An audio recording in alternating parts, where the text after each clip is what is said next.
Leanne at Bodyshot Performance. This week's blog is all about why we sleep. Now, there's a couple of really great books I'd recommend to you where I've got a lot of my ideas from. One is by Professor Matthew Walker and it's called Why We Sleep. Very well publicised across London and the UK this summer, so you may have heard of it.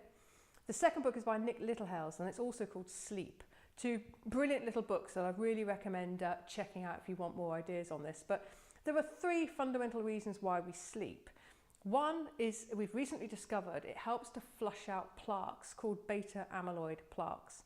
And it's a build-up of these plaques that it's believed contribute to Alzheimer's and other kinds of dementia. So that's fascinating. What we now know is that during the process of sleep, we flush out a lot of those plaques from the brain, therefore staving off or even reducing or eliminating the risk of getting Alzheimer's disease. It's certainly a principle worth to consider. You know, just by getting more sleep, we could mitigate the risks of early onset dementia or Alzheimer's later on in life. So that's really interesting, I think. Now, the other components of sleep, a sleep cycle is composed of light sleep, deep sleep and REM sleep.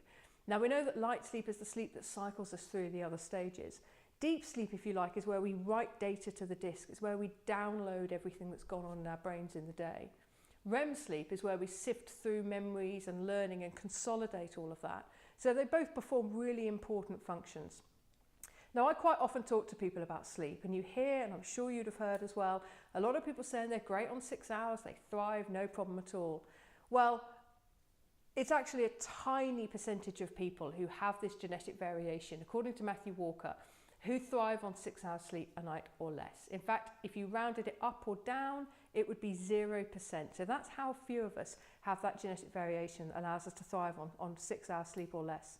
Most of us need between 7 and 8 hours sleep. Many of us aren't getting that. So future blogs will talk about ways that you can do so. But you could also look back through our blog archive because we've recorded lots of blogs on sleep. And there were some really powerful and very easy to implement techniques that we've suggested for getting that 7 or 8 hours that's optimal. So I hope that's helpful. That's it from me.